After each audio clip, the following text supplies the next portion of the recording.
আজকের উপস্থিতির বিনিময়ে মহান রব্বুল আলামিন কাল কিয়ামতের ময়দানে প্রিয় নবীজি যা আমাদেরকে শিখিয়েছেন সেগুলো আমল করার মাধ্যমে নবীজির সুপারিশ নিয়ে মহান রব্বুল আলামিনের জান্নাতে যাওয়ার আল্লাহ আমাদেরকে তৌফিক দান করুক। সবাই বলি আমিন। আর একটু উচ্চ আওয়াজে বলি। আপনারা সবাই কেমন আছেন? আপনাদের এদিকে হামদে বাড়ি তালা চলে? এদিকে আল্লাহর নবীজির নাতে রসুল কি চলে? তাহলে আমরা যদি আজকের এই আলোচনার বরকতের জন্য শুরুতে এই জাতীয় কিছু পড়ে শুরু করি, কোনো অসুবিধা হবে? আপনারা সবাই আমার সাথে পড়বেন তো ইনশাআল্লাহ? আল্লাহু আল্লাহু আল্লাহু আল্লাহ আল্লাহু আল্লাহ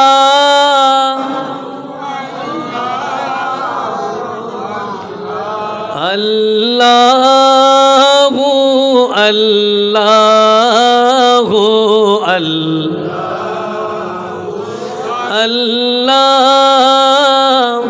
আল্লাহু আল্লাহু আল্লাহ আসুবহু বাদা মিন طلعته والليل دجى من وفراته الله الله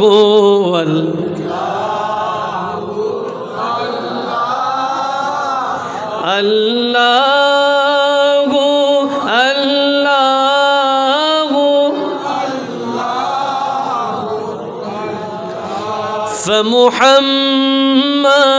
فمحمدنا هو سيدنا فالعيذ لنا لإجابته الله الله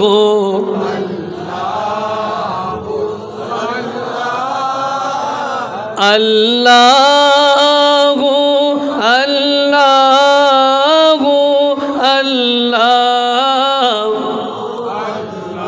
الله الله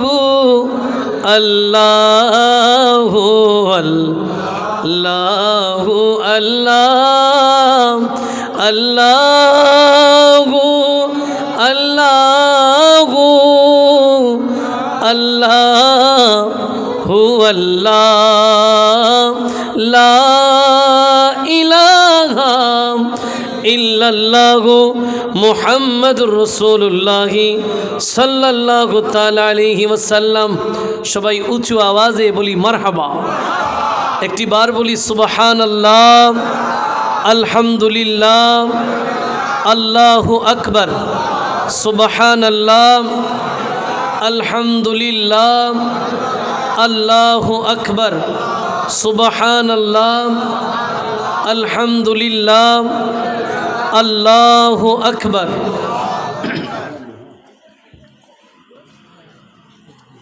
মাজার ওরস ইন্তেজামিয়া কমিটির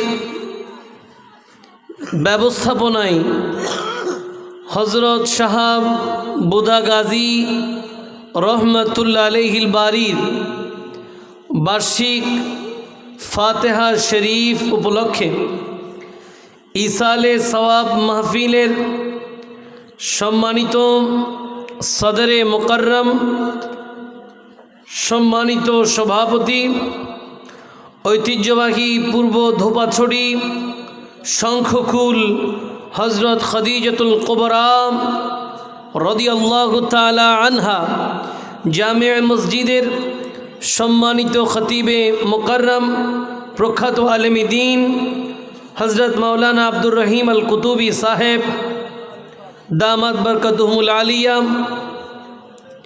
বিশেষ করে আজকের এই আজিমুশান মহতি আয়োজনে পর্যায়ক্রমে তকরীর পুরতানভীর পেশ করেছেন গোয়ালিখোলা কেন্দ্রীয় জামে মসজিদের সম্মানিত খতিবে মুকররম হজরত মাওলানা কারি মিজানুর রহমান সাহেব, পূর্ব ধোপাছড়ি শঙ্খকুল হাজি জেবর মুল্লক জামে মসজিদের সম্মানিত খতিবে মুকররম হজরত মাওলানা হাফেজ ওমর ফারুক সাহেব, বিশেষ করে আজকের এই মহতি মাহফিলে সঞ্চালনা করে এই মাহফিলকে যিনি প্রাণবন্ত করছেন ধোপাছড়ি ইসলামী নুরানি একাডেমি মাদ্রাসার প্রধান শিক্ষক হজরত মাওলানা জিয়াউর রহমান সাহেব সহ ডানে বামে সামনে পেছনে যারা যেখান থেকে শুনছেন সকলের প্রতি দৃষ্টি আকর্ষণ করে আরও একটিবার সালাম দিতে চাই। আসসালামু আলাইকুম ওয়া রাহমাতুল্লাহি ওয়া বারাকাতুহু। পবিত্র মাস, মহিমান্বিত মাস শাবানুল মুআজ্জম আমাদের মাঝে উপস্থিত। শাবান মাসের আগের মাস রজব মাস, শাবান মাসের পরের মাস রমাদানুল মুবারক। রজবের চাঁদ যখন উদিত হতো রসুল আকরম সাল্লাল্লাহু আলাইহি ওয়াসাল্লাম রজবের চাঁদ উদিত হওয়ার সাথে সাথে দোয়া করতেন, আল্লাহুম্মা বারিক লানা ফি রজবা ওয়া শাবান ওয়া বাল্লিগনা রমাদান, যে আল্লাহ আমাদের জন্য রজব এবং শাবান মাসকে বরকতমণ্ডিত করে দিন এবং এগুলোর ছোঁয়ায় রমজান পর্যন্ত আমাদেরকে পৌঁছিয়ে দিন। জোরে বলেন না সুবহানাল্লাহ। আমার একটা লোকই কেন একটা জবাব দিয়েছে তো ওনাকে একটু ঠিক আছে। এই জন্য যে 3টা মাস, এই মাসগুলো ইবাদতের মাস, এই মাসগুলো বড় গুরুত্বপূর্ণ মাস। বিশেষ করে যেই শাবান মাসের মধ্যে আমরা এখন আছি, এই শাবান মাসে আমাদের প্রিয় নবীজি সবচেয়ে বেশি রমজানের পরে নফল রোজা রাখতেন। তো জোরে বলেন না সুবহানাল্লাহ। আল্লাহর নবীজির সাহাবী হজরত ওসামা ইবনে জায়েদ রাদিয়াল্লাহু তাআলা আনহু নবীজিকে জিজ্ঞাসা করলেন, ইয়া রাসূলুল্লাহ, ইয়া হাবিব আল্লাহ, ও নবী, আপনাকে রমজানের পরে শাবানের মধ্যে সবচেয়ে বেশি রোজা রাখতে দেখা যায়, নবী কারণটা কি জানতে পারি? আল্লাহর নবী বলেন, ও আমার প্রিয় সাহাবী, শাবান এটা এমন একটা মাস যেটা 2টা মাসের মাঝখানে রজব এবং রমজানের মধ্যবর্তী মাস, যেই মাস এর ব্যাপারে মানুষ অবহেলা করে, ইবাদত করে না, অথচ শাবান মাস এমন একটা মাস যেই মাসের মধ্যে বান্দার আমলনামা আল্লাহর দরবারে উপস্থাপিত হয়। ও আমার সাহাবী, জানো কি, আমি চাই যখন আমি নবীর আমলনামা আল্লাহর দরবারে উপস্থাপিত হবে তখন আমি যেন রোজাদার থাকি, এই জন্য আমি এই মাসে বেশি রোজা রাখি। জোরে বলেন না সুবহান। তার ওই ধারাবাহিকতায় আল্লাহ আমাদেরকে শাবানের মধ্যে বেশি বেশি রোজা রাখার তৌফিক দিক, সবাই বলি আমিন। এই জন্য আজকের এই মাহফিল অনেক গুণে গুণান্বিত, কারণ এই মাহফিল আল্লাহ এবং আল্লাহর প্রিয় রসুলের মাহফিল, সাথে আল্লাহর নৈকট্য ধন্য প্রাপ্ত আল্লাহর ওলির মাহফিল। কি বলেন, ঠিক কি না? আল্লাহর ওলি বলে বাংলাতে আল্লাহর বন্ধুকে, বাংলাতে আল্লাহর বন্ধুকে আরবিতে ওলিউল্লাহ বলে। কি বলে? ওলিউল্লাহ বলে, আল্লাহর বন্ধু বলে। পৃথিবীতে যে কারো বন্ধুত্ব পাওয়ার জন্য একটু কষ্ট করতে হয়। কি করতে হয়? এমনিতেই আপনি মানুষের জায়গায়, মানুষের অন্তরে জায়গা করতে পারবেন না। পৃথিবীতেও যদি কোনো বন্ধু লাগে, তাকে একটু সময় দিতে হয়, তাকে একটু মূল্যায়ন করতে হয়, তাকে নিয়ে একটু ভাবতে হয়, তারপরেই সে আপনার বন্ধু হয়। ঠিক কি না? আপনার অনেক গুরুত্বপূর্ণ কাজে যখন সে আসা যাওয়া করে, আপনি একসময় তার প্রিয় বন্ধু হয়ে যান। ঠিক না? আপনাদের এখানে যদি সবাইকে আমি একটু একটু করে জিজ্ঞাসা করি, আপনারা অনেকেই বলবেন, মুরব্বীরা বলবে হ্যাঁ আমার মুরব্বী বন্ধু আছে। ঠিক না? ঠিক। যাকে নিয়ে আপনি হোটেলে চা খেতে পছন্দ করেন, যাকে নিয়ে একসাথে কথা বলতে বলতে জোহরের আজান দিলে মসজিদে প্রথম কাতারে পাশাপাশি বসতে আপনি পছন্দ করেন, যাকে নিয়ে আপনি জুমার দিন জুমার আজানের আগে আগে মসজিদে গিয়ে তার সাথে নিয়ে একটু বসতে চান, আছে না নাই? মুরব্বীদের বন্ধু, নওজওয়ানদেরও বন্ধু, চায়ের টেবিলে বন্ধুকে একটু সাথে চাই। ঠিক কি না? এই বন্ধুত্ব কি একদিনে হয়? সময়ের পর সময় দেওয়ার পরে বন্ধুত্ব। আচ্ছা, সৃষ্টি জগতে বন্ধুত্ব পেতে যদি সময়ের দরকার হয়, কেউ যদি স্বয়ং স্রষ্টার বন্ধু হয়ে যায়, সুবহানাল্লাহ বলুন, কেউ যদি খোদ আল্লাহর বন্ধু হয়ে যায়, চিন্তা করেন এই সৃষ্টি কেমনে আল্লাহর বন্ধু হলো, কতটা সময় সে আল্লাহকে দিয়েছে। এই জন্য আমি যদি এভাবে করে বলি, হজরত শাহ বুদা গাজী রহমতুল্লাহ আলাই, যাকে পিন পয়েন্ট করে আজকের এই মাহফিল আপনারা সাজাচ্ছেন, ঠিক কি না? উনাকে সামনে রেখেই তো এই এত বড় বিশাল মাহফিল, ঠিক না? কিন্তু এই মাহফিল কি আপনার বাকি আর 8-10 জন মারা গেছে এদের নামে এত বড় মাহফিল হচ্ছে? তাহলে নিশ্চয়ই কোনো একটা ব্যাপার, নিশ্চয়ই তিনি এমন কোনো কাজ করেছেন যেটার কারণে আল্লাহর বান্দাদের হৃদয়ে উনি চাক বা না চাক আল্লাহ উনার ভালোবাসা দিয়ে দিয়েছেন। সেই ভালোবাসার কারণেই আজকে উনাকে কেন্দ্র করে আল্লাহর জিকির হয়, উনাকে কেন্দ্র করে নবীজির নাতে রসুল হয়, উনাকে কেন্দ্র করে কোরআন ও হাদিসের শিক্ষা নিয়ে মানুষ আমল করে। কেন? কারণ ইনি হয়তো সেই ব্যক্তি যিনি রাতের অন্ধকারে জায়নামাজে চোখ ভিজিয়েছেন। ঠিক কি না? এমনিতে তো আর কেউ আল্লাহর বন্ধু হবে না, নিশ্চয়ই তিনি আল্লাহকে সময় দিয়েছেন। এরকম যারা আল্লাহর বন্ধু, এদের ব্যাপারে রব্বুল আলামিন কোরআন আল কারীমের মধ্যে বড় চমৎকার বলেছেন, বিসমিল্লাহির রহমানির রহিম, আলা ইন্না আউলিয়া আল্লাহি লা খাউফুন আলাইহিম ওয়ালা হুম ইয়াহজানুন।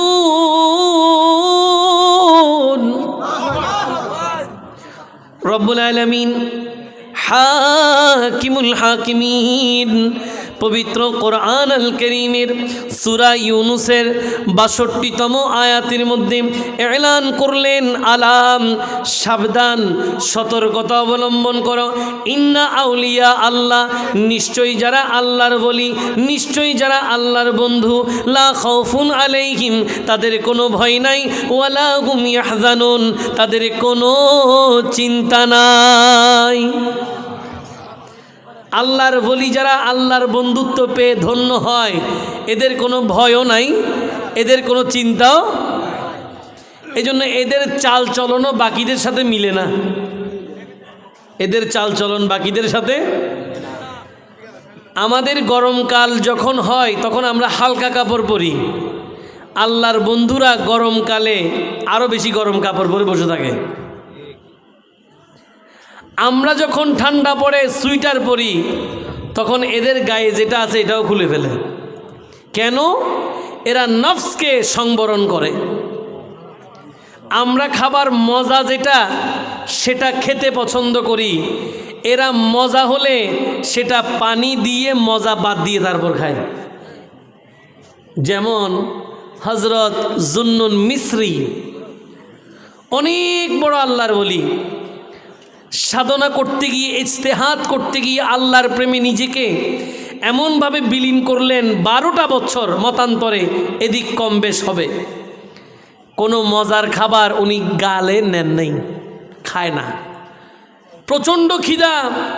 হঠাৎ করে তিনি একদিন খাবার সামনে চলে আসছে, এনে দিল কেউ একজন, খাবার মুখে নিছে, জিব্বা বলে মজা, জিব্বা কি বলে? খাবার খুবই মজা। নফস বলে আপনি ইজতিহাদ করছেন, আপনি আপনার নফসকে আল্লাহর প্রেমে বিলীন করে দিয়েছেন। জিব্বা বলে মজা লাগবে, নফস বলে আপনি আল্লাহর বন্ধু হতে এসেছেন। তিনি নিজের নফসের সেই চমৎকার নফসে মুতমাইনকে গুরুত্ব দিয়েছেন, জিব্বার মজা ছেড়ে দিয়ে চমৎকার রান্নাতে পানি ঢেলে মজা বাদ দিয়ে তারপর খেয়েছেন। এমনি আল্লাহর বলি কেউ হয় না, এমনিতে আল্লাহর বন্ধু কেউ হয় না। পৃথিবীতে একজন মানুষের শ্রেষ্ঠ সম্পদ কি জানেন? মারা যাওয়ার পরে আপনার পক্ষে একজন লোক ভালো বলা। মনে করেন মারা গেছেন, এখন আপনি মারা যাওয়ার পরে আপনার পক্ষে যদি একজন লোক ভালো বলে, তাহলে বুঝবেন এটা আপনার সারা জীবনের শ্রেষ্ঠ সফলতা। কেন? কারণ তখন তার টাকা বিলি করার সুযোগ নেই। অনেক সময় অনেক জায়গায় কিছু অপ্রীতিকর ঘটনা ঘটে যায়, যে ভয়ের কারণে হোক, সম্মানের কারণে হোক, টাকা পয়সার কারণে হোক, প্রভাবের কারণে হোক, ভালো না হইলেও ভালো বলতে হচ্ছে। কিন্তু একজন মানুষ যখন মারা যায়, তিনি মারা যাওয়ার পরে যখন একজন মানুষ এসে বলে যে না লোকটা ভালো ছিল, লোকটা কি ছিল, ফেরেশতারা তখন সেটা নোট করেন। আল্লাহ তোমার বান্দারা এই বান্দার পক্ষে বলেছে। ভালো কখন বলবে? যখন আপনি ভালো কাজ করবেন, ঠিক কি না? রব্বুল আলামিন হাকিমুল হাকিমিন, এজন্য পবিত্র কোরআন আল কারীমের সূরা মুলকের মধ্যে বলেছেন, আল্লাযী খালাকাল মাউতা ওয়াল হায়াতা লিয়াবলুয়াকুম আইয়ুকুম আহসানু আমালা। আল্লাহ বলছেন আমি হায়াত এবং মত এই দুইটাকে কেন সৃষ্টি করলাম? কারণ কি? বলে এই দুইটাকে আমি সৃষ্টি করলাম যেন এই দুইটার মধ্যবর্তী সময়টাকে কাজে লাগিয়ে কে ভালো কাজ করে, কে ভালো আমল করে, আমি সেটা দেখতে চাই। লিয়াবলুয়াকুম আইয়ুকুম আহসানু আমালা, কে ভালো আমল করছে, কে ভালো কাজ করছে, মরণের পরে হিসাব সাবমিট হবে।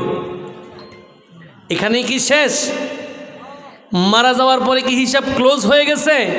না না, আমার আগে কোন বক্তা জানি বলছিল যে কোরআন আল কারীমের সূরা সমূহের অলংকার বলা হয় সূরা রহমানকে। সুবহানাল্লাহ, যেটাকে আল্লাহ পাক অনেক চমৎকার করে সাজিয়েছেন। সেখানে আল্লাহ বলছেন মরণের পরে কি আছে। বিসমিল্লাহির রহমানির রহিম, سنفرغ لكم أيها الثقلان فبأي آلاء ربكما تكذبان। رب العالمين বলেন সানাফরুগু লাকুম আইয়ুহাস সাকালান, অচিরেই আমি ভারী দুইটি দল, মানব জাতি এবং জিন জাতি, এই দুই দলের সাথে হিসাবে বসব। অচিরেই আপনাদেরকে হিসাবের সম্মুখীন হতে হবে। তাহলে বাঁচার কোনো জায়গা তো আমাদের জন্য সৌভাগ্য কি জানেন? আমরা আজকে নামাজওয়ালাদের মাহফিলে নামাজ নিয়ে কথা বলবো।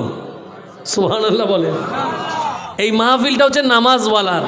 আল্লাহর ওলিদের আরেকটা নাম দেন নামাজওয়ালা। কেন? নামাজ ছাড়া কোনো ওলি খুঁজে পাওয়া দুষ্কর। নামাজ পড়ে নাই কিন্তু ওলি হয়ে গেছে, এরকম খুঁজে পাওয়া দুষ্কর, সুযোগ নাই। কেন? কারণ একজন আল্লাহর ওলির প্রাইম ওয়ার্ক হচ্ছে নামাজের মাধ্যমে প্রভুর সন্তুষ্টি পাওয়া। যেমন হুজুর গৌসুল আজম আব্দুল কাদের জিলানি, নাম শুনছেন? বড় পীর নামে তিনি প্রসিদ্ধ। এমনি এমনি হয়ে গেছে? না না, এমনি এমনি হয় নাই। উনার জীবনের যেই সফলতা, উনার জীবনের যেই ইবাদত, উনার জীবনের যেই রিয়াজত, এগুলো শুনলে আপনারা হয়রান হয়ে যাবেন। ইনি বলছেন, একদিন আমি নামাজ আদায় করব, যেহেতু তিনি সারা রাত নামাজে কাটিয়ে দিতেন। যেই মাত্র রাত্রিবেলা তিনি নামাজ পড়তে যাবেন, সিঁড়ি দিয়ে দ্বিতীয় তলায় যাচ্ছেন, মাঝখানে উঠতে উঠতে সিঁড়িতে শয়তান একটু চেষ্টা করলো ওয়াসওয়াসা দেওয়ার জন্য। কি বলছে অনেক দিন তো আপনি রাত্রে ইবাদত করলেন ঘুম না গিয়ে, আজকে কি একটু আরাম করলে হয় না? বড় পীর আব্দুল কাদের জিলানী যেই মাত্র শয়তানের ওয়াসওয়াসা অনুভব করলেন, তিনি বলছেন, আমি যেই সিঁড়িতে ছিলাম ওই সিঁড়িতে থমকে গেলাম, একটা পা উপরে তুলে দিয়ে আর একটা পা সিঁড়িতে রেখে সারা রাত আমি সেখানে ইবাদতের মাধ্যমে কাটিয়ে দিলাম। তারপরেই এরা আল্লাহর বলি, তারপরে এরা। এই জন্য হাদিস শরীফের মধ্যে আছে যে বান্দা যখন বন্ধু হয়, বান্দা যখন কি হয়? বন্ধু হয়, তখন বাকিদের সাথে তো এদের কোনো মিল। বান্দা যখন বন্ধু হয়, ইমাম বুখারী সহিহ বুখারী শরীফের মধ্যে কিতাবুর রেকাক বাবুত তাওয়াদুর মধ্যে একটা লম্বা হাদিস আনলেন, যেই হাদিসের ভাব হচ্ছে আল্লাহর, জবান হচ্ছে নবীর। সুবহানাল্লাহ। যেখানে কথাকার, জবান নবীর, সেই ধরনের হাদিসকে হাদিসে কুদসি বলে। কি বলে? সহিহ বুখারী শরীফে হাদিসে কুদসিতে আসছে যে বান্দা যখন আল্লাহর নিকটবর্তী হয়ে যায়, বান্দা যখন আল্লাহর বন্ধু হয়ে যায়, ওই বান্দার অবস্থা কি হয়? বলে ওই বান্দার অবস্থা হচ্ছে যে আল্লাহ তাকে এমনভাবে ভালোবাসেন, কুনতু সামাহুল্লাযী ইয়াসমাউ বিহি ওয়া বাসারুহুল্লাযী ইউবসিরু বিহি ওয়া ইয়াদাহুল্লাতী ইয়াবতিশু বিহা ওয়া রিজলাহুল্লাতী ইয়ামশি বিহা ওয়া ইন সাআলানি লা উ'তিয়ান্না ওয়া লা ইন ইস্তাআযানি লা উঈযান্না। জোরে বলেন না সুবহানাল্লাহ। বলে বান্দা যখন বন্ধু হয়ে যায়, তার শ্রবণ শক্তি আর তার নাই, এটা আল্লাহর কুদরতি কান হয়ে গেছে। আপনার আমার শোনার জন্য মিনিমাম একটা শব্দের তরঙ্গের দরকার আছে। বিজ্ঞান বলে একজন মানুষ নির্ধারিত শব্দ সীমার বাইরে কোনো কিছু শুনতে পারে না। যেমন আমি আপনাকে কথা বলছি, এটা আপনার কাছে একরকম লাগছে, হঠাৎ করে যদি জোরে একটা বিকট আওয়াজ হয়, আপনার কাছে কেমন লাগবে? ঠিক না? তার মানে শব্দ তরঙ্গের বাইরে গিয়ে আপনি সেটা শুনতে পারবেন না। কেন? আপনি মানুষ। কিন্তু বান্দা যখন বন্ধু হয়ে যায়, তার শ্রবণ আর তার থাকে না, এবার এটা আল্লাহর কুদরতি শ্রবণ শক্তি হয়ে যায়। সে কাছ থেকেও শুনে, দূর থেকেও শুনে। চোখ আমি পর্দার পেছনে ভালো মতো দেখতেছি না, ঝাপসা, কিন্তু আল্লাহর বন্ধু যারা হয়ে যায়, এরা পর্দা নয়, এরা পশ্চিমে থাকলে পূর্বে দেখে। কেন? এদের চোখ আল্লাহর কুদরতি চোখ হয়ে যায়, এদের হাত আল্লাহর কুদরতি হাত হয়ে যায়, এদের কদম আল্লাহর কুদরতি কদমে নিয়ন্ত্রিত হয়ে যায়।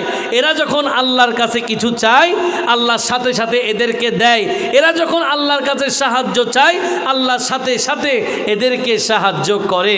জোরে বলেন না সুবহান। কাজেই আপনিও যদি বন্ধু হতে চান, তবে আপনাকেও সেরকম কাজ করতে হবে। এই জন্য আমি যেখান থেকে আলোচনা শুরু করতে চাচ্ছিলাম, এই কথাগুলো বললাম এই জন্য যেন আপনি আমার আলোচ্য সূচি বুঝতে পারেন।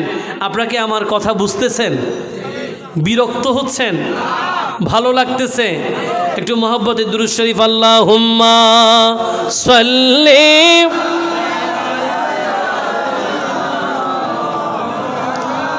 মুহাম্মাদি ওয়া আলা সাইয়্যিদিনা।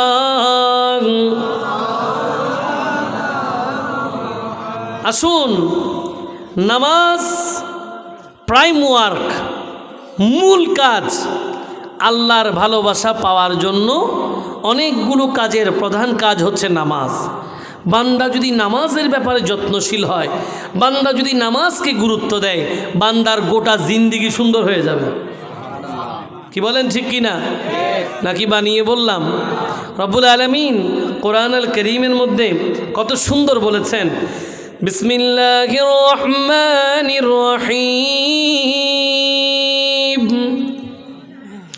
ওয়া আকিমিস সালাহ ইন্নাস সালাতা তানহা আনিল ফাহশাই ওয়াল মুনকার। সুবহানাল্লাহ।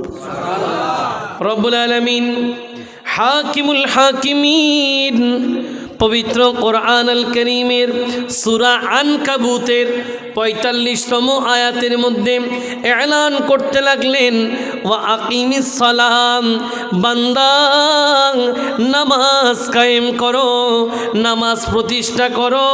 কেন? ইন্নাস সালাতা, নিশ্চয়ই নামাজ, তানহা, নামাজিকে মুক্তি দেয়, আনিল ফাহশাই ওয়াল মুনকার, সকল খারাপ কাজ অশ্লীলতা থেকে নামাজ নামাজিকে মুক্তি দেয়। কোনো বান্দা যদি ভালো হতে চায় আর কিছু লাগবে না, সে নামাজি হয়ে যাক। কেউ যদি বলে আমার কল্যাণ দরকার, আমি ভালো পথে থাকতে চাই, কল্যাণ আমার বেশি দরকার, তাহলে বেশি দূরে যাওয়ার দরকার নাই। 5 ওয়াক্ত 5 বার মুয়াজ্জিন সাহেব আপনাকে কল্যাণের দিকে ডাকে, হাইয়া আলাল ফালাহ।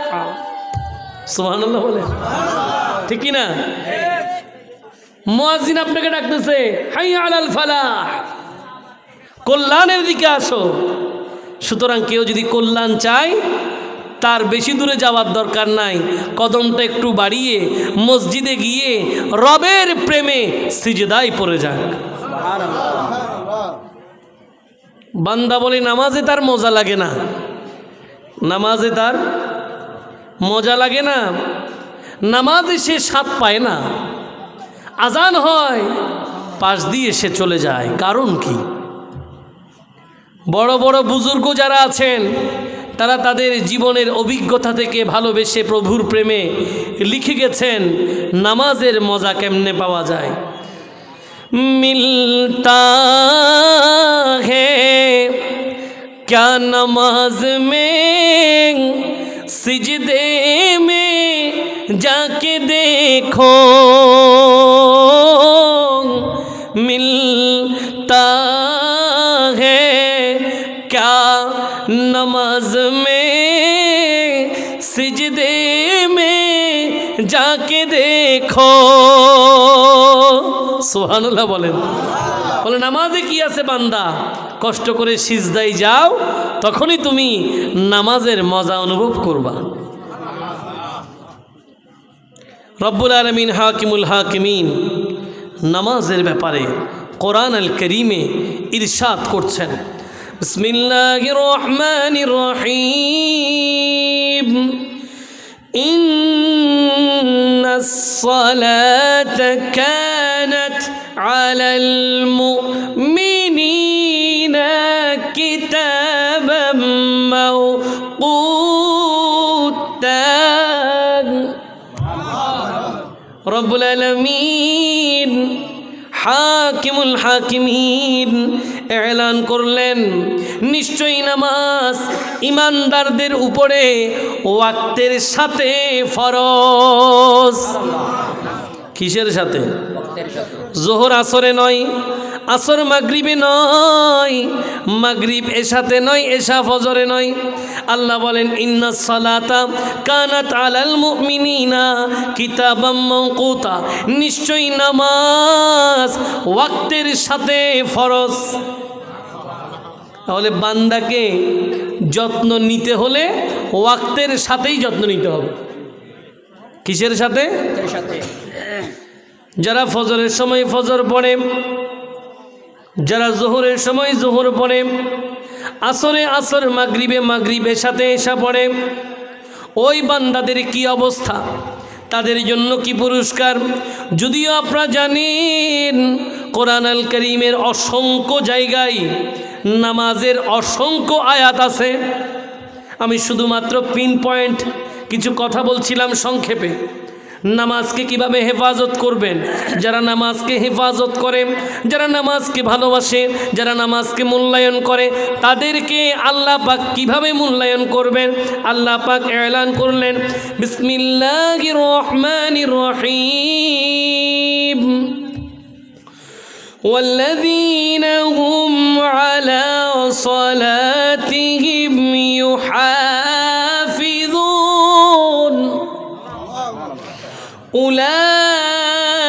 أولئك هم الوارثون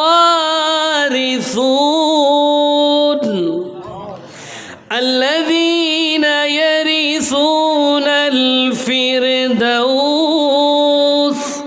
هم فيها খালিদুন। তো জোরে বলেন না সুবহান। যারা নামাজের প্রতি যত্নশীল আল্লাহ এদের প্রতি বড় যত্নবান। রব্বুল আলামিন কোরআন আল কারীমের সূরা মুমিনুনের 9 থেকে 11 তিনটি আয়াতের মধ্যে এলান করতে লাগলেন। আল্লাহ বলেন, ওয়াল্লাযীনা হুম আলা সালাতিহিম ইউহাফিজুন, তারা যারা নামাজের প্রতি যত্নবান, যারা নামাজকে সংরক্ষণ করে, যারা নামাজকে মূল্যায়ন করে, আল্লাহ বলেন উলাইকা হুমুল ওয়ারিসুন, এরাই হলো বংশধর। সুবহানাল্লাহ বলেন, আলহামদুলিল্লাহ বলেন। আমাদের এই ধোপাছড়ি ইউনিয়নের সাবেক সফল চেয়ারম্যান জনাব ইউসুফ চেয়ারম্যান সাহেব আজকের এই মাহফিলে এসে উপস্থিত হয়েছেন। আল্লাহ পাক ওনাকে কবুল করুক, সবাই বলি। উনি এমন টাইমে আসছেন। জি জি আলহামদুলিল্লাহ। আমাদের মেম্বার সাহেব জনাব মজিবুল হক খোকা সাহেব, ওনারাও আসছেন। ওনারা সমাজের সেবক হিসেবে খেদমত করতে চান আপনাদেরকে। আল্লাহ পাক ওনাদের এই খেদমতের মধ্যে বরকত দান করে, সবাই বলি আমিন।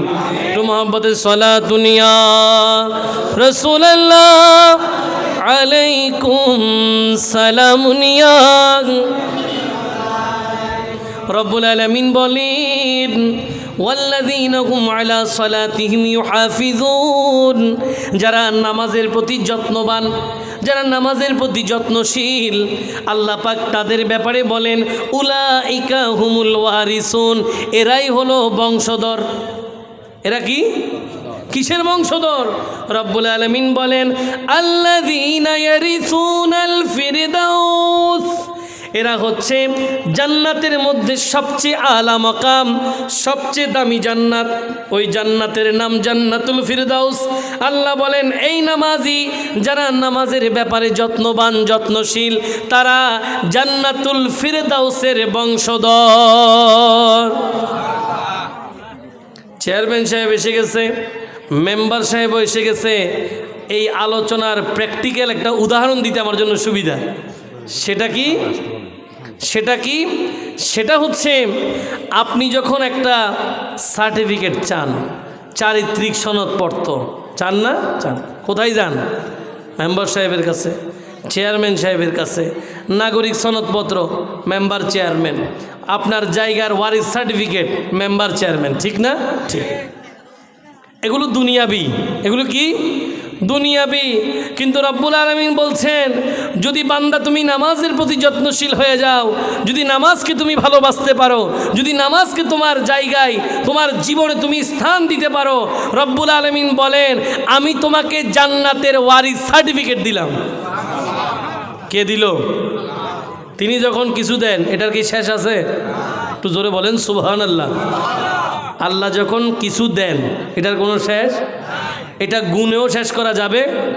যেমন রব্বুল আলামিন কোরআন আল কারীমের মধ্যে আল্লাহর প্রিয় নবীকে বলছেন ইন্না আতাইনা কাল কাউসার, হাবিব আমি আপনাকে কাউসার দান করেছি।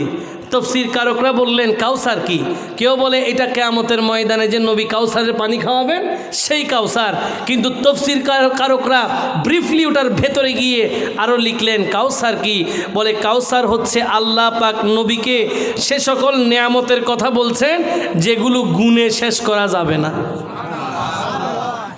আল্লাহ নবীকে ততগুলো নেয়ামত দিয়ে ধন্য করেছেন, আর আল্লাহ যখন কিছু দেন এটার কোনো শেষ। কাজেই বান্দা যখন নামাজি হয়ে যাবে, একবার যদি নামাজের ব্যাপারে যত্নশীল হয়ে যায়, তখন তাকে জান্নাতের জন্য আল্লাহ পাক সার্টিফিকেট দিবে। আল্লাহ কবুল করুক। সবাই বলি মাহফিল কমিটিকে বলবো, কোনো একটা ইনফরমেশন যখন দিতে হয় তখন কথার মাঝে দিলে সেটা অ্যাপ্লাই করার জন্য একটু ওয়েট করতে হবে, এটারও একটা যোগান আছে। কি বলে, এটার একটা কি আছে? আসেন এবার যারা পেছনে আছেন, অনেক বন্ধুদের বসতে কষ্ট হচ্ছে, সামনে চলে আসেন একটু। আজকের মাহফিলকে চমৎকার করার জন্য আপনাদের অনেক বিশাল দায়িত্ব, অনেক চমৎকার, একটু সামনে চলে আসেন। আর মুখে আল্লাহর জিকির, হাকেলা ইলাহা ইল্লাল্লাহ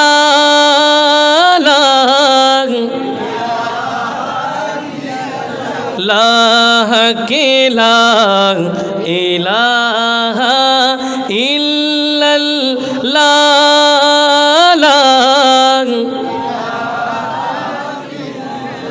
হাসবি রব্বি জাল্লাল্লাহ মা ফি কলবি গায়রুল্লাহ হাকি নূরে মুহাম্মদ সাল্লাল্লাহ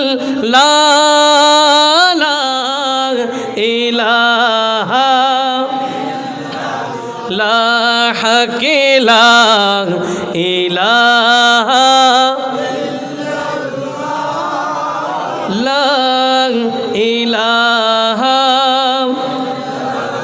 লাহু লা ইলাহা ইল্লাল্লাহ লা ইলাহা লা ইলাহা ইল্লাল্লাহু মুহাম্মাদুর রাসূলুল্লাহ সাল্লাল্লাহু তাআলা আলাইহি ওয়াসাল্লাম। জোরে বলুন সুবহানাল্লাহ। তাহলে নামাজের প্রতি যদি আপনি যত্নশীল হয়ে যান, তাহলে আল্লাহ আপনাকে জান্নাতের সার্টিফিকেট দিচ্ছে, জান্নাতের বংশধর আপনি। এখন মেম্বার সাহেব, চেয়ারম্যান সাহেব যেই সার্টিফিকেট দেয়, এই সার্টিফিকেটেরও একটা ভ্যালিডিটি আছে, এটারও একটা এক্সপায়ার ডেট আছে না? নাই, আছে। Minimum 5 years. কত বছর? 5 বছর। এখন এটা তো সৃষ্টি জগতের একটা নীতিমালা। স্রষ্টা যখন বান্দাকে নামাজের প্রতি যত্নশীল হয়, তখন যেই জান্নাতের সার্টিফিকেট তাকে দেয়, বান্দার মনেও তো প্রশ্ন জাগে, এটার এক্সপায়ার ডেট কখন শেষ হবে? ঠিক কি না? এটারও একটা টাইম আছে না নাই? এটারও একটা সময় আছে না নাই? আল্লাহ বলতেছেন বান্দার মনে প্রশ্ন আসবে, এটা আল্লাহ জানে। এই জন্য আল্লাহ বলছেন হুম ফিহা খালিদুন।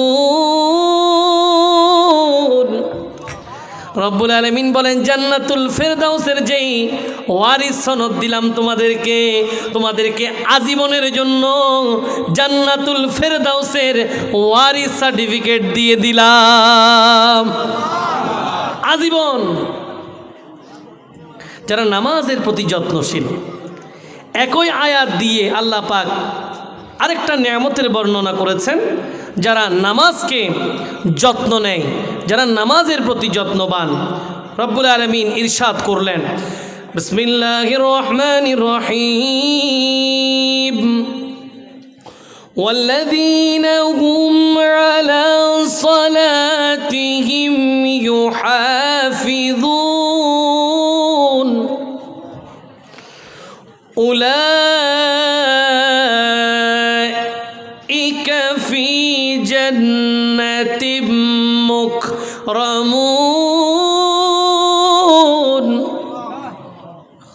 رب العالمين হাকিমুল হাকিমিন পবিত্র কোরআন আল করিমের সূরা মাআরিজ, সূরা মাআরিজের 34-35 দুটো আয়াতে এলান করেছেন, ওয়াল্লাযীনা হুম আলা সালাতিহিম ইউহাফিজুন, যারা নামাজকে হেফাজত করে, যারা নামাজকে মূল্যায়ন করে, যারা নামাজের প্রতি যত্নবান হয়, আল্লাহ বলেন উলাইকা ফি জান্নাতিম মুকরামুন, এই বান্দারা, এই নামাজিরা শুধু জান্নাতে যাবে তা নয়, জান্নাতের মধ্যেও এরা আল্লাহর পক্ষ থেকে একটু বেশি সম্মানিত।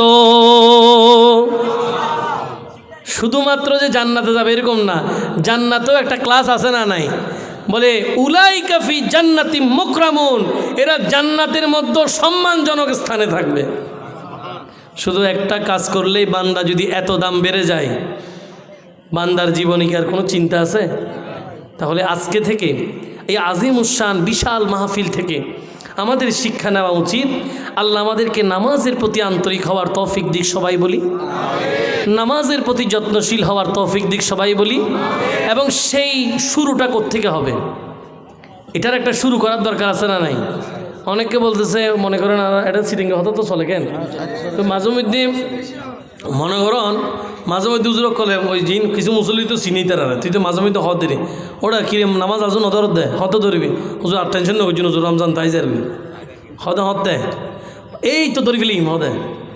আর কেউ যদি আগের তুন হর হুজুর হত ধরি ফেলিম, তো সবে মেরাজের দিন ধরি ফেলিম, ধরি আবার ছাড়ি দিয়ে কটা ছাড়ি দিস আবার হত সবে ধরি ফেলি, আবার ছাড়ি ফেলি, আবার এবার যেতে ধরে আবার হত ধরবি দি, এবার তোজোর আর সারানো কোন নিয়ম নেই, কত কিন্তু একদিন হি তো 30 দিন, এবার আর সারি দিত আমি রমজান ধরে ফেলি না। এইভাবে করলে, হেলাফেলা করলে ধরার হবে না, এভাবে ধরলে আর হবে না, ধরাকে ধরার মতো ধরতে হবে।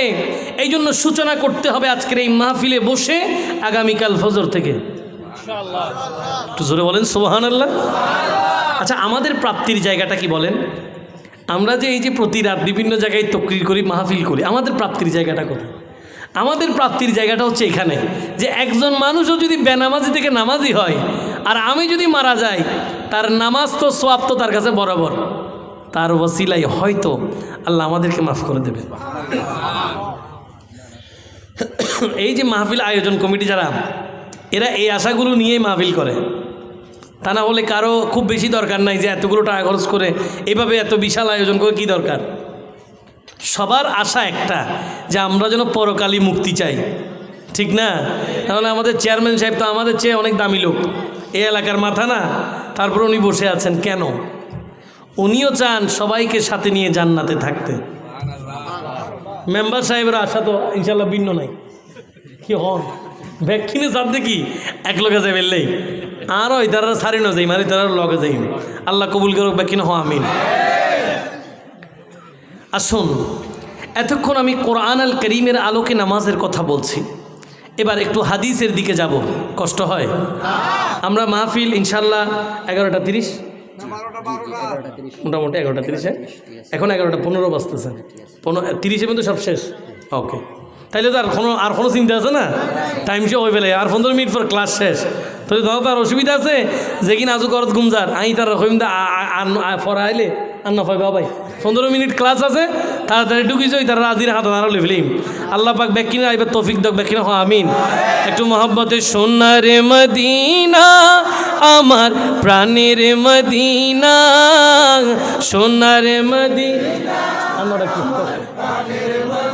না সবে ভুলিব, ভুলতে পারি না, সবে ভুলিব, ভুলতে পারি না, ভুলিনি ভুলব না, না বলো ভুলিনি ভুলতে পারি না, সবে ভুলিব।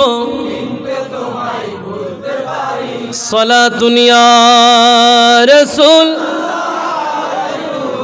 সালামুন ইয়া হাবিবাল্লাহ। আসুন, এতক্ষণ কোরআন আল করিমের আলোকে নামাজের কথা বললাম, এবার একটু হাদিসের দিকে যাই। হাদিস এটাও ওহী, জোরে বলেন সুবহানাল্লাহ। হাদিস কার কথা?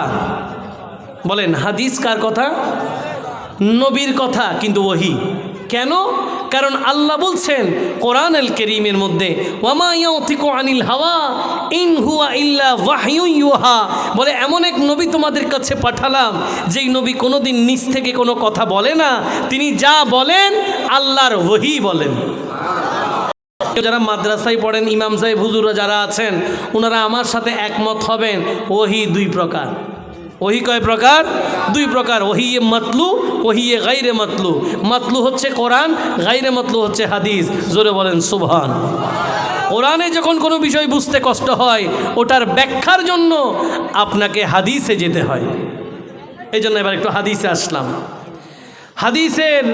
হাদিস বর্ণনাকারী সাহাবী, হাদিস জগতে সবচেয়ে বেশি হাদিস বর্ণনা করেছেন হযরত আবু হুরাইরা রাদিয়াল্লাহু তাআলা আনহু। জোরে বলেন না সুবহান। তিনি বর্ণনা করেন, আন্না আরাবিয়ান আতান নবিয়্য সাল্লাল্লাহু আলাইহি ওয়াসাল্লাম। হযরত আবু হুরাইরা রাদিয়াল্লাহু তাআলা আনহু বলেন, একদিন একজন আরব বেদুইন নবীর দরবারে আসলেন। ফাকালা, তিনি নবীকে বললেন, দুল্লানি আলা আমালিন ইযা আমিলতুহু দাখালতুল জান্নাহ। ইয়া রাসূলুল্লাহ, ইয়া হাবিবাল্লাহ, নবী আমাকে এমন কিছু উপদেশ দিন, এমন কিছু নির্দেশনা দিন যেগুলো আমি আমল করে জান্নাতে যেতে পারি। নবী আমারে এমন কিছু আমলের কথা বলেন যেগুলো করে আমি জান্নাতে যেতে চাই। দাখালতুল জান্নাহ, যেন আমি জান্নাতে প্রবেশ করতে পারি। এবার নবীজি বলেন, তা'বুদুল্লাহ, এক নম্বরে বলছেন আল্লাহর ইবাদত করো। কি করো? আল্লাহর ইবাদত করো। ওয়ালা তুশরিকু বিহি শাইয়াম, আল্লাহর সাথে আর কাউকে শরীক করো না। আল্লাহর সমকক্ষ আর কাউকে ভাবা যাবে না। এবার নবী বলেন, ওয়া তুকিমুস সালাতাল মাকতুবা, এবং ফরজ নামাজ কায়েম করো, ফরজ নামাজের প্রতি যত্নশীল হও। এরপরে বললেন, ওয়া তুআদ্দিয যাকাতাল মাফরুদা, যেই সম্পদের উপরে যাকাত ফরজ হয়েছে ওই সম্পদ তুমি দান করো। ওয়া তাসুমু রমাদান, এবং রমজানের রোজা রাখো। আরব বেদুইন যখন আমল চাইলেন, নবী এই আমলগুলোর কথা বললেন। কি কি? আল্লাহর ইবাদত করো, আল্লাহর সাথে কাউকে শরীক করো না, নামাজের প্রতি যত্নশীল হয়ে যাও, যাকাত আদায় করো, রমজানের রোজা রাখো। এই চারটা কাজ দেওয়ার পরে এবার ওই সাহাবী আরব বেদুইন ব্যক্তি বললেন, ওয়াল্লাযী নাফসি বিয়াদিহি লা আযীদু আলা হাযা, ইয়া রাসূলুল্লাহ, আমি শপথ করলাম সেই আল্লাহর যার কুদরতি হাতে আমার প্রাণ, যার কুদরতি হাতে, কসম করে বলতেছেন, লা আযীদু হাযা, আপনি যা বলছেন আমি এর থেকে আর কোনো কিছু অতিরিক্ত বাড়াই করব না। নবী যা বলছেন সবগুলো অক্ষরে অক্ষরে পালন করব। এবার কি হয়েছে দেখেন, ফালাম্মা ওয়াল্লাম, যখন ওই আরব বেদুইন ব্যক্তি উঠে যাচ্ছেন, ফিরে যাচ্ছেন, প্রশ্নের উত্তর নিয়ে আপন গন্তব্যে বাড়ি ফিরে যাচ্ছেন, তখন নবী বলেন, ক্বালান নবিয়্যু সাল্লাল্লাহু আলাইহি ওয়াসাল্লাম, নবীজি বলেন, মান সাররাহু আইয়াউযুরা ইলা রাজুলিন মিন আহলিল জান্নাতি ফালইয়াউযুর ইলা হাযা। ও আমার সাহাবী, কেউ যদি জান্নাতি কাউকে দেখতে চাও, আমার এই আরব বেদুইন সাহাবীকে দেখে নাও। তাহলে কেউ যদি শুধু এই আমলগুলোই করে, সে দুনিয়া আখিরাতে দামি হয়ে যাবে। জোরে বলেন না সুবহানাল্লাহ। আল্লাহ আমাদেরকে নামাজের প্রতি যত্নশীল হওয়ার তৌফিক দিক, সবাই বলি। এবার আসেন, যারা নামাজের প্রতি যত্নশীল নয় এদের অবস্থা কি? এদের প্রথম অবস্থা হচ্ছে ওরা মরণকালে কষ্ট পাবে। কি কালে? মরণকালে, মরতে গেলে কি পাবে? কষ্ট পাবে। কবরের আযাব তো ফ্রি, কবরের আযাব। নামাজের প্রতি কেউ যদি যত্নশীল না হয়, নামাজকে যদি কেউ গুরুত্ব না দেয়, মরণকালে তো কষ্ট পাবেই, কবরেও কঠিন আযাব অপেক্ষা করছে। আর যিনি বেনামাজি, উনি তো কবরে গিয়ে প্রশ্নের উত্তর দেওয়াটাও কঠিন, কারণ এখান থেকে শিখে গেলে আপনি ওখানে উত্তর দিতে পারবেন না। অনেক আলেম কবরের প্রশ্নের উত্তর দিতে পারবে না। কেন? রাইট ট্র্যাকে না থাকার কারণে। সঠিক খেদমত আঞ্জাম দেওয়ার, ঠিকমতো খেদমত না করার কারণে অনেক আলেমও আটকে যাবে, কিন্তু অনেক রিক্সাওয়ালা বেঁচে যাবে। অনেক ঠেলাগাড়িওয়ালা কৃষক বন্ধু আল্লাহর বলি, সে নিজেও জানে না, এই মনে করছে আমরা বলি, আসলে সে নিজে আল্লাহর বলি। কেন? হালাল খাওয়ার কারণে, ভালো থাকার কারণে, নেক জিন্দেগি বাস্তবায়নের কারণে। কাজেই কবরের আযাবের সেই প্রশ্নের উত্তর আল্লাহুম্মা সাল্লি আলা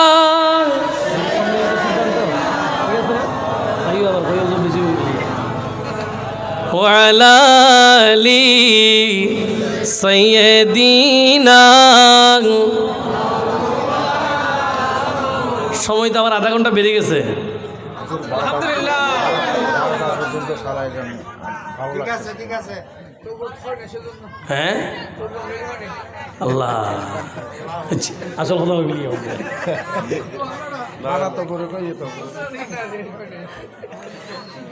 এবার হতা হইলে হতে তার বেশ করে বইব না। আমি আসলে ওই রকম মনে করি না। আমি মনে করি কি জানেন, আমি মনে করি আজকের এই সময়ে খাবার খেয়ে থাকে না এরকম লোক কম, খাবার খেয়ে থাকে না এরকম লোক কম। কারণ আল্লাহ পাক সবার রিজিক কিছু না কিছু ব্যবস্থা করেন। শুধুই তবরুক খাওয়ার জন্য মানুষ 12টা পর্যন্ত বসে থাকবে না। কি বলেন? আপনারা কি এখানে শুধু তবরুক খাওয়ার জন্য বসে আছেন? বলেন, এখানে শুধু তবরুকের জন্য কারা আছেন? তবরুক লাগবে, কিন্তু ফিদ দুনিয়া হাসানা ওয়া ফিল আখিরাতে হাসানা। দুনিয়া তো আমাদের কল্যাণ দরকার, আখেরা তো আমাদের কল্যাণ, এটাও লাগবে ওইটাও লাগবে। খাবার কোনো ব্যাপার না, খাবার তো এমনিতেই আসবে। খাবার কি? ওই যে মাঝে মাঝে আগের জমানার বুজুর্গ লোকরা বলতো যে আপনি যখন গরম লাগে জানালা খুলবেন, তখন জানালা গরম লাগার কারণে বাতাস খাওয়ার নিয়তে খুলিয়েন না। দরজা জানালা খুলবেন আজান শোনার নিয়তে, বাতাস ফ্রি। বাতাস কি? ফ্রি। কিন্তু আপনি আজান শোনার নিয়ত করে কি করবেন? জানালা খুলবেন। ইন্নামাল আমালু বিন্নিয়াত ওয়া ইন্নামা লিকুল্লি ইমরিইম মা নাওয়া। সহিহ বুখারী শরীফের ইমাম বুখারী নিজের উস্তাদ ইমাম হুমায়দি আব্দুল্লাহ ইবনে জুবায়ের থেকে বর্ণনা তিনি করেছেন যে নিশ্চয়ই প্রতিটা কাজ তার নিয়তের উপরে নির্ভরশীল, এবং যে যা নিয়ত করেন সে তাই পায়। আপনি একবার যদি মন স্থির করে বসেন যে আমি আজকের মাহফিলের শুরু শেষ পর্যন্ত বসবো, কেউ আপনাকে উঠাইতে পারবে না। কি বলেন, ঠিক কিনা? মাহফিল যখন শুরু হয়, শুরুর দিকে মানুষ আসে না, অনেকে একদম লাস্ট টাইমে আসে শুধু তবরুক খাওয়ার নিয়তে, ঠিক না? কিন্তু তারা মনে করছে বেঁচে গেছে। না রে ভাই, আজকে আমার কথা মনে রাখেন, যত্ন দিও না, এই কথা হয়ে যায়। আমার কথাটা মনে রাখেন, শুধু যারা লাস্টে তবরুক খাইতে আসে, আমরা তো বিভিন্ন মাহফিলে যাই, আমাদের একটা এক্সপিরিয়েন্স আছে, অভিজ্ঞতা আছে। তো ইয়া নবী সালাম আলাইকা বললে মানুষ মোটামুটি ফিল আপ, এতক্ষণ যেটা অর্ধেক ছিল ওইটা ফিল আপ হয়ে গেছে। বন্ধুরা মনে করছে বেঁচে গেছে, বেঁচে যান নাই, বেজে গেছেন। বেঁচে যান নাই, বেজে গেছেন। কেন? আপনি মনে করতেছেন সামান্য এই পোলটা দিয়ে আটকে অনেক কিছু, না না, ওটাতে কিছু নাই। এটা কারো জন্য শেফা, কারো জন্য এটা গজব। কেউ তাবারুক খাইয়ে ডাইজেশন নষ্ট হয়ে যায়, কেউ তাবারুক খাইলে রোগ ভালো হয়ে যায়। কেমনে? ওয়া ইন্নামা লিকুল্লি ইমরিইম মা নাওয়া, যে যা নিয়ত করছে সে তা পাইছে। কেউ খাবারটাকে নেয়ামত মনে করছে। কেন? আপনার ঘরের খাবার আর আজকের এই মাহফিলের খাবার এক নয়। এটাতে সূরা ফাতিহা মিশে আছে, এটার সাথে সূরা ইখলাসের ফুয়া মিশে আছে। কোরআন যখন আপনার খাবারের সাথে লেগে গেছে, খাবার আর খাবার নাই, ওটা তাবাররুক হয়ে গেছে। কিন্তু এই তাবারুকের ফজিলত কাদের জন্য? সবার জন্য নয়, যারা তাবারুককে মূল্যায়ন করছে তাদের জন্য। কাজেই বেঁচে যাওয়ার চেষ্টা করেন, বেঁচে যাবেন না। আল্লাহ আমাদেরকে বুঝার তৌফিক দিক। সবাই বলি মানুষ তো অনেক হয়েছে, সবাই যদি একসাথে দুরূদ শরীফ পড়ে আওয়াজ কম না বেশি? এখানে এতগুলো মানুষ হবে আমি কল্পনা করি নাই। আলহামদুলিল্লাহ অনেক মানুষ। আল্লাহ পাক কবুল করুক। সবাই বলি একটু মহব্বতের আওয়াজে দুরূদ শরীফ আল্লাহুম্মা সাল্লি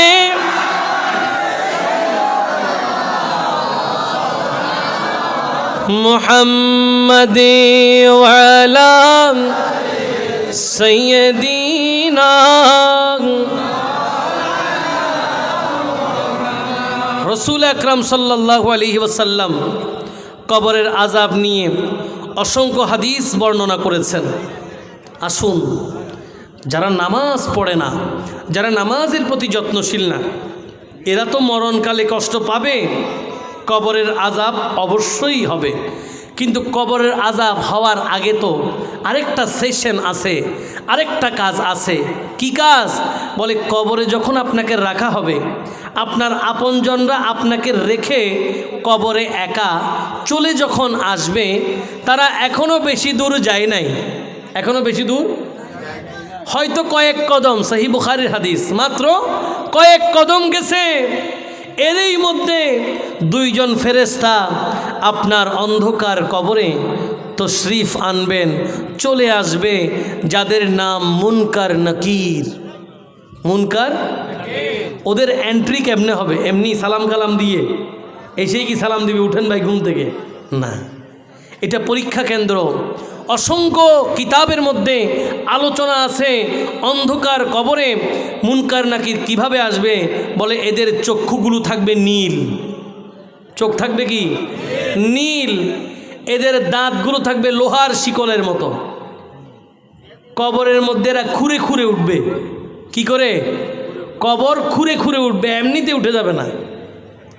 খুঁড়ে উঠে আপনাকে আদর করে ডাকবে না, ঝাঁকড়িয়ে ডাকবে, উঠো উঠো। উঠছে কেন? কারণ ওইটা পরীক্ষা কেন্দ্র। তারা আসছে আপনাকে পরীক্ষা করতে, প্রশ্ন করবে। এক নাম্বার ডাকছে, প্রথমে বসাই দিছে প্রশ্ন, মান রব্বুকা, তোমার রবকে। এখন এখান থেকে যদি আজীবন শিখে যান, ওখানে উত্তর দিতে পারবেন, কোনো গ্যারেন্টি নেই। তা আজীবনের জন্য মনে রাখেন, আগেই বললাম, অনেক আলেম আটকে যাবে, অনেক রিক্সাওয়ালা বেঁচে যাবে। কেন? দুনিয়াতে তার ঈমান ঠিক ছিল। এই জন্য ঈমান নিয়ে যদি মরতে পারে তবেই সেখানে উত্তর, নাইলে ওখানে উত্তর দেওয়ার কোনো জায়গা নাই। কারণ ওখানে উত্তর যেটা দিবেন ওটা সম্পূর্ণ ঈমানের বলে বলিয়ান হলে আপনি সেই উত্তর দিতে পারবেন, এর বাইরে আর সুযোগ নাই। যখন আপনাকে বলবে মান রব্বুকা, তোমার রবকে, ঈমানদাররা বলবেন রব্বি আল্লাহ, আমার রব আল্লাহ। এরপরে বলবে মামা দিনুকা, তোমার দিন কি? যারা দিনের প্রতি যত্নশীল ছিল তারা বলবে দিন ইয়াল ইসলাম, আমার দিন ইসলাম।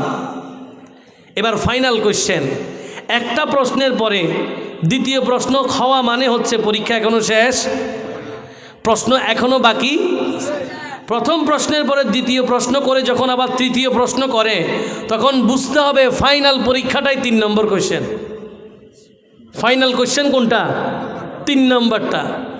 এই জন্য ইমাম বুখারী সহিহ বুখারীর মধ্যে কবরের শুধু একটা প্রশ্নের কথা এনেছেন। কয়টা? বাকি সিহাসিকটা দেখলে আপনি 3টা প্রশ্ন পাবেন, কিন্তু সহিহ বুখারীতে শুধু একটা প্রশ্নের কথা আছে, ওটা হচ্ছে মা কুনতা তাকুলু ফি হাক্কি হাযার রাজুল।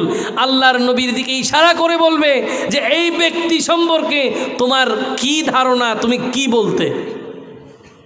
মা কুনতা তাকুলু ফি হাযার রাজুলি মুহাম্মদ, মুহাম্মদ নামের এই ব্যক্তি সম্পর্কে তুমি কি বলতে। তাহলে আগের প্রশ্ন যেটা, মনোযোগ, এখানে মনোযোগ আছে, এই জায়গায় একটু মনোযোগ দেন। প্রশ্নের ধরন পাল্টাই গেছে। আগে বলছে তোমার রবকে, তাহলে রবের পরিচয় দিলে হয়। দ্বিতীয় প্রশ্ন তোমার দিন কি, তাহলে দিনের পরিচয় দিলেই। কিন্তু 3 নম্বর কোয়েশ্চেনে এসে প্রশ্ন প্যাটার্ন চেঞ্জ। কি বলে? মা কুনতা তাকুলু ফি হাক্কি হাযার রাজুলি মুহাম্মদ, বলে মোহাম্মদ নামের এই ব্যক্তি সম্পর্কে তুমি কি বলতে? তার মানে নাম জিজ্ঞাসা করে নাই, নাম জিজ্ঞেস করে নাই, নাম তো উনি বলেই দিছেন। মোহাম্মদ নামের এই ব্যক্তি সম্পর্কে তুমি কি বলতে? তার মানে আসলেই ওনার নাম তো মোহাম্মদ, ঠিক আছে, উনি যে তোমার নবী তুমি কি সেটা মানতে? এটাই জানতে চাচ্ছে। উনাকে নবুয়তের শ্রেষ্ঠত্ব আল্লাহ পাক দিয়েছেন, শ্রেষ্ঠ নবী বানিয়েছেন, শ্রেষ্ঠ রসুল বানিয়েছেন, ইমামুল আম্বিয়া বানিয়েছেন, ইমামুল মুরসালিন বানিয়েছেন, তুমি কি সেটা মানতে? ফেরেশতা এটাই জানতে চাচ্ছে। মোহাম্মদ বললে উত্তর হবে না, তখন সেখানে বলতে হবে উনি আমাদের নবী। জোরে বলেন সুবহানাল্লাহ। নবিয়ুনা মুহাম্মদ সাল্লাল্লাহু আলাইহি ওয়াসাল্লাম। কিন্তু নবীজি বলছেন যে এই প্রশ্নের উত্তর দিতে পারবে শুধু ঈমানদাররা। কিন্তু কারা পারবে না এদের কথাও বলেছে, মুনাফিক এবং কাফের, এই দুই স্তরের ব্যক্তিরা সেদিন কবরের মধ্যে প্রশ্নগুলোর উত্তর দিতে পারবে না। সহিহ বুখারীতে এসেছে মুনাফিক এবং কাফের দুই ক্যাটাগরির ব্যক্তি এই প্রশ্নগুলোর উত্তর শিখলেও পারবে না। এবার যারা প্রশ্নের উত্তর দিতে পারবে এদেরকে প্রথমে জাহান্নাম দেখানো হবে, যে দেখেন যদি প্রশ্নের উত্তর দিতে না পারতেন জাহান্নামের এই জায়গায় আপনার এই জায়গাটা থাকতো। এখন প্রশ্নের উত্তর তো দিয়ে দিয়েছেন, নবী বলছেন ফেরেশতারা বলবে এই জায়গার বদলে এখন এটা, মানে এবার জান্নাতেরটা দেখাই বলবে জান্নাতে এখানে তোমার জায়গা হবে। জোরে বলেন না সুবহান। যেই মাত্র প্রশ্ন উত্তর শেষ, আপনি যদি প্রশ্ন পারেন ব্যবহার চেঞ্জ হয়ে যাবে। ব্যবহার কি হয়ে যাবে? চেঞ্জ হয়ে যাবে। অনেক জায়গায় আছে নামা কানৌমিল আরুস, বিয়ের রাত্রে দুলা যেরকম ঘুমায় আপনার জন্য জান্নাতের জানালা কবরের সাথে ফিট করে দেওয়া হয়েছে, জান্নাতি হাওয়া আসবে, আপনি এখানে দুলার মতো ঘুমান। এটা তো খুশির কথা। এবার নাউজুবিল্লাহটা শুনেন। নাউজুবিল্লাহটা কি? যারাই উত্তর দিতে পারবে না ফেরেশতারা তাদেরকে বলবে লা তালাইতা ওয়ালা বালাইতা, শিখলাও না কারো থেকে জানলাও না। আজকের এই বোদা শাহ গাদি হজরত শাহ বোদা গাদি রহমতুল্লাহ আজিমুসান মাহফিলে আসো নাই, শুনো নাই, জানো নাই, আমলও করো নাই। লা তালাইতা পড়ো নাই, ওয়ালা বালাইতা কারো থেকে জানো নাই, আমলও করো নাই। এই কথা বলার পরে দুই কানের মাঝখানে এই জায়গা, যেটা পিঠের এই জায়গাটা আছে না, এই জায়গাতে লোহার মুগুর দিয়ে, লোহার গজা বলে, এরকম লোহার গজা দিয়ে এমনভাবে আঘাত করবে ইল্লা সাকালাইন, মানব জাতি এবং জিন জাতি ছাড়া ওই আওয়াজের বাড়িতে ওই কাফের বলেন মুনাফিক বলেন যে উত্তর দিতে পারবে না, তার শাস্তির আযাবের বাড়িতে এমন দিবে জিনার মানুষ ছাড়া সকল পশুরা শুনবে। এজন্য মাঝে মাঝে দেখবেন কবরস্থানে কুকুর কান্না করে। কবরস্থানে কি কান্না করে? কুকুর কান্না করে। এই জন্য চেষ্টা করবেন সবসময় কবরের আশেপাশে কি দিয়ে রাখবেন? ডেরা দিয়ে রাখবেন, ভেড়া দিয়ে রাখবেন। ওখানে কবরের হুর মতো নষ্ট হয়। দেখবেন অনেক পশু পাখি ওই কবরের আশেপাশে গেলে কান্না করে। কেন? আযাব হচ্ছে। আল্লাহ আমাদেরকে কবরের আযাব থেকে হেফাজত করুক। সবাই বলি কখন মুক্তি পাবেন? যখন নামাজের প্রতি যত্নশীল হবেন, যখন নামাজকে গুরুত্ব দেবেন, তখন ওই কবরটা আপনার জন্য জান্নাতের বাগান হয়ে যাবে। সেই নামাজে আমাদের অনেকের মনোযোগ নাই। সেই নামাজে যদি মনোযোগ আনতে হয় আপনাকে নামাজের প্রতি গুরুত্ব দিতে হবে। রাসূল আকরাম সাল্লাল্লাহু আলাইহি ওয়াসাল্লাম নামাজ উম্মতকে ভালোবাসা দিয়ে শিখিয়েছেন। কি দিয়ে? ভালোবাসা দিয়ে। আসুন নবীজির সেই হাদিসটা আমরা একটু দেখতে চাই। হযরত আবু হুরাইরা রাদিয়াল্লাহু তাআলা আনহু থেকে বর্ণনা, তিনি বলেন আন্নাহু সামিআ রাসূলুল্লাহি সাল্লাল্লাহু আলাইহি ওয়াসাল্লাম ইয়াকুল, হযরত আবু হুরাইরা রাদিয়াল্লাহু তাআলা আনহু বলেন আমি নবীজিকে বলতে শুনেছি, নবী বলেন আরাআইতুম লাউ আন্না নাহরান বিবাবি আহাদিকুম ইয়াগতাসিলু ফীহি কুল্লা ইয়াউমিন খামসাম মা তাকুল। নবী বলেন ও আমার সাহাবী, যদি তোমাদের কারো ঘরের দরজার সামনে একটা নদী থাকে, কি থাকে? নদী থাকে।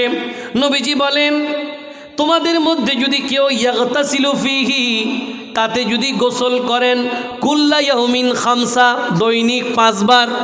দৈনিক কয়বার? ভালোবাসা দিয়ে শিখাচ্ছে। ও আমার সাহাবী, বলে তোমাদের কারো ঘরের দরজার সামনে যদি একটা নদী থাকে আর ওই নদীতে কেউ যদি দৈনিক 5 বার গোসল করে, মা তাকুল, তুমি কি বলো, তোমরা কি বলো, তোমাদের মতামত কি? যালিকা ইউবকি মিন দারনিহি, তার গায়ে কি কোনো ময়লা থাকবে? সুবহানাল্লাহ। দেখেন ভালোবাসা দিয়ে শিখাচ্ছে। বলে ঘরের দরজার সামনে নদী, 5 বার গোসল করার পরে সাহাবী বলো তার গায়ে কি আর ময়লা থাকবে? সাহাবায়ে কেরাম বলেন ক্বালু লা ইউবকি মিন দারানিহি শাইয়্যা ইয়া রাসূলুল্লাহ, ইয়া হাবিবাল্লাহ, না না, তার গায়ে আর কোনো ময়লা থাকবে না, আর কোনো ময়লা থাকবে না। তখন নবী বলেন ক্বালাম ফাযালিকা মিসলু সালাওয়াতিল খামস, এটাই হচ্ছে 5 ওয়াক্ত নামাজের উদাহরণ। জোরে বলেন সুবহানাল্লাহ। কিরকম? বলে ইয়ামহুল্লাহু বিহিল খাতায়া, এভাবেই 5 ওয়াক্ত নামাজ তোমরা যারা পড়বে আল্লাহ তোমাদের গুনাহগুলো এভাবেই মিটিয়ে দেবেন, এভাবেই মিটিয়ে দেবেন। নামাজ পড়তে হবে ফাতেহে খায়বার মওলা আলী রাদিয়াল্লাহু তাআলা আনহুর মতো। নামাজের মধ্যে যখন বান্দা দাঁড়ায়, কতক্ষণ এদিকে তাকায়, কতক্ষণ ওই দিকে তাকায়, সে নিজেও জানে না নামাজে তার চোখ কোথায় থাকবে, ঠিক কি না? সৈন্য ভারত দিনই নামাজের চোখ খড় থাকবে। আমি এরকম অনেকজনকে দেখছি, অনেক হুজুর মসজিদে নামাজ পড়তেছে, হুজুর না মানে খাদেম লেভেলের আর কি, মসজিদ লেভেলের। গেছি আমি নামাজ পড়ে বেরোচ্ছি, ও নামাজ পড়তেছে, এর নামাজ পড়তেছে, আমার দিকে তাকাই আছে। আমি কনফিউজড, কি রে আমার দিকে কেন তাকাই আছে, দেখে আমার প্রতি আশক হয়ে গেল তার নামাজের ভিতরে। না, নামাজে আপনার প্রেম, মন, ধ্যান কার প্রতি? নামাজে আপনি চোখ কোথায় রাখবেন এটাও তো শেখার বিষয়, ঠিক কি না? অধিকাংশ মানুষ কিন্তু জানেও না নামাজে তার চোখ কোথায় থাকবে, ঠিক না? আচ্ছা, যখন আপনি দাঁড়ানো এটা শিখেন, মাহফিলের মঞ্চগুলো হচ্ছে শেখার জায়গা, শিখতে পারেন, শিখার কোনো শেষ। উতলুবুল ইলম মিনাল মাহদি ইলাল লাহাদ, দোলনা থেকে কবর পর্যন্ত ইলম শিখো, জ্ঞান অর্জন করো। যখন আপনি নামাজের মধ্যে দাঁড়াবেন,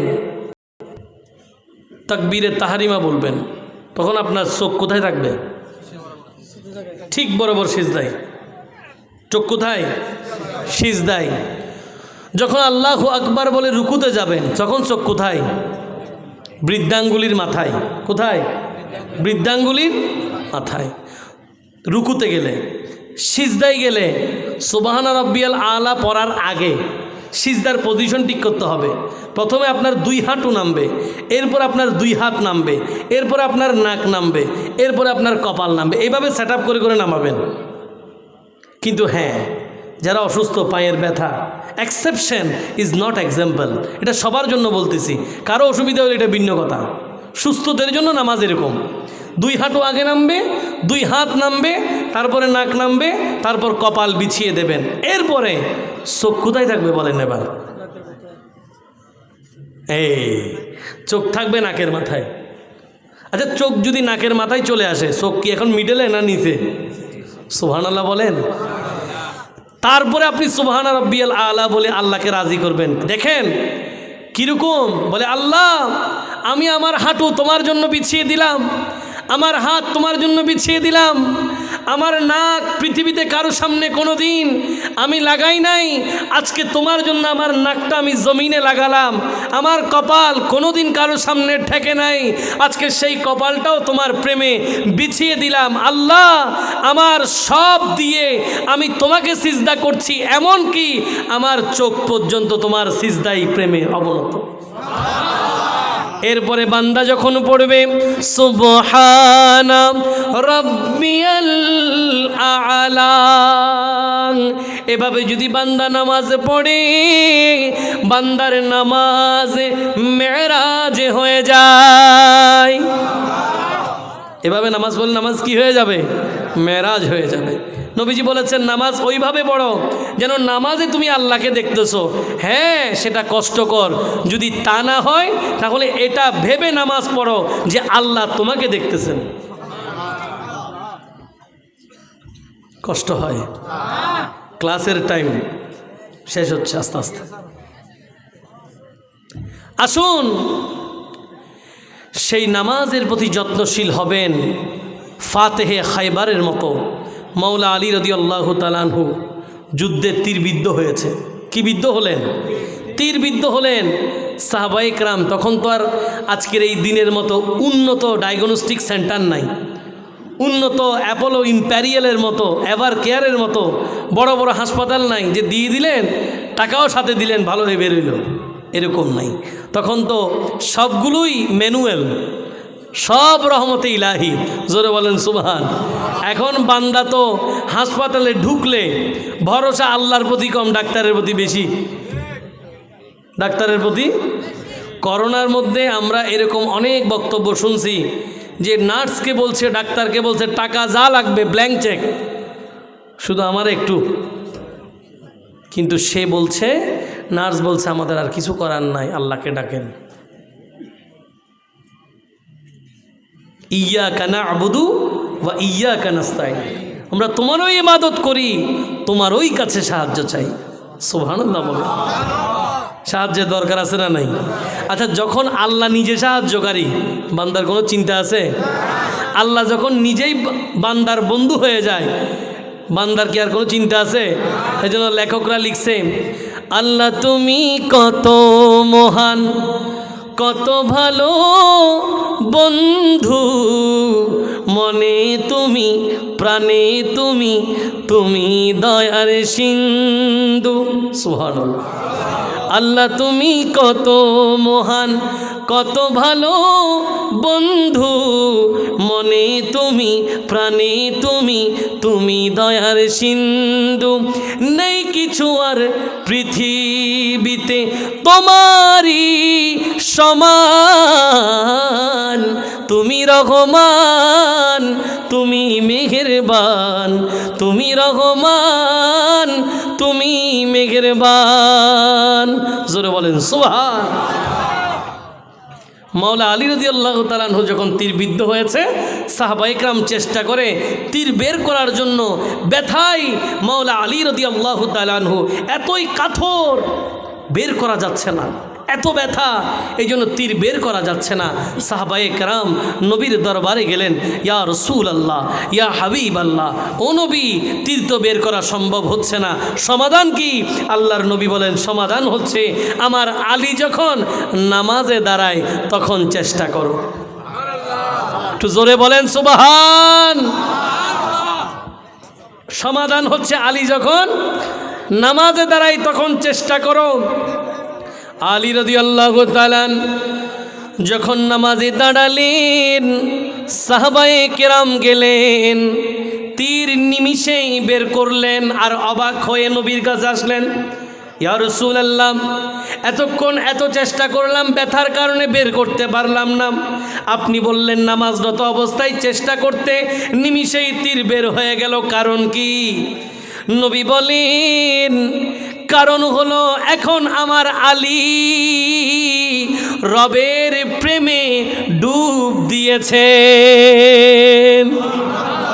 আল্লাহর প্রেমে ডুব দিয়েছে, এজন্য তখন আর তার দুনিয়ার কোনো খবর। অনেকে নামাজের মধ্যে বলে, হুজুর আমার নামাজ ভুল হয়ে যাচ্ছে। নামাজ কি যাচ্ছে? ভুল হয়ে যাচ্ছে। কেন ভুল হয়? কারণ আপনি নামাজে হিসাব করেন। নামাজে কি করেন? হিসাব করতেছেন। এরকম যখন ভুল করবেন তখন সূরাগুলো বুঝে বুঝে পড়ার চেষ্টা করবেন। কীভাবে পড়বেন? মনে করেন নামাজের মধ্যে নিয়ত করলেন, সানা করলেন, তারপরে আলহামদুলিল্লাহ রাব্বিল আলামিন আস্তে আস্তে পড়বেন, আলহামদুলিল্লাহি রাব্বিল আলামিন আর রহমানির রহিম মালিক ইয়াউমিদ্দিন ইয়্যাকা না'বুদু ওয়া ইয়্যাকা নাস্তাঈন ইহদিনাস সিরাতাল মুস্তাকিম সিরাতাল লাযিনা আন'আমতা আলাইহিম গায়রিল মাগদুবি আলাইহিম ওয়ালাদ-দাল্লিন আমিন। বিসমিল্লাহির রহমানির রহিম কুল হুয়াল্লাহু আহাদ আল্লাহুস সামাদ লাম ইয়ালিদ ওয়া লাম ইউলাদ ওয়া লাম ইয়াকুল লাহু কুফুয়ান আহাদ। এরকম যখন খেয়াল করে করে পড়বেন তখন নামাজে আর ভুল হবে না। এখন নামাজের মধ্যে আপনি নামাজের মধ্যে যখন নিয়ত করলেন, নিয়ত করে আপনি হিসাব করতেছেন এখান থেকে ওখানে যাবো, ওখান থেকে ওখানে যাবো, তাহলে তা এমনিই ভুলে গেল। নামাজ কি হয়ে গেল? এমনিতেই ভুল হয়ে গেল। নামাজে চোখ নড়ে কেন? কারণ নামাজ আপনি হিসাব করতেছেন, চোখের উপরে কন্ট্রোল গেছে। হিসাব যখন আরেক দিকে চলে গেছে, চোখ তখন আরেক দিকে চলে গেছে, কোনো খবর নেই। কষ্ট হয়? মনে কষ্ট নিলেন? কোনো কষ্ট নাই। একজন মানুষ যদি এখানে বেনামাজি থেকে নামাজি হয়ে যায়, সবাই পার। আল্লাহ কবুল করুক, সবাই বলি আমিন। হইতে পারে না এরকম? আল্লাহ আজকের এই আজিমুশান মাহফিলকে কবুল করুক, সবাই বলি। রাসূল আকরাম সাল্লাল্লাহু আলাইহি ওয়াসাল্লাম বলছেন, আউয়ালু মা ইউহাসাবু বিহিল আবদ ইয়াউমাল কিয়ামাতিস সালাত। কাল কিয়ামতের ময়দানে সর্বপ্রথম প্রশ্ন হবে নামাজ নিয়ে। আমরা সেই নামাজের জন্য কি প্রস্তুত আছি? আল্লাহ সবাইকে নামাজি হিসেবে কবুল করুক, সবাই বলি। অনেকগুলো কথা বললাম, সবগুলোর মোলাখাস সারমর্ম হচ্ছে নামাজের মাধ্যমে জীবন সাজাতে হবে, নবীজির ভালোবাসা অন্তরে লালন করে বাকিটা জীবন নামাজের মাধ্যমে কাটানোর আল্লাহ তৌফিক দান করুক, সবাই বলি। আরও চিৎকার দিয়ে বলি, আরও চিৎকার দিয়ে বলি। আগামী দিন নতুন কোনো জায়গায় নতুন কোনো বিষয় নিয়ে আবারও দেখা হবে, সেই প্রত্যাশায় ভালো থাক।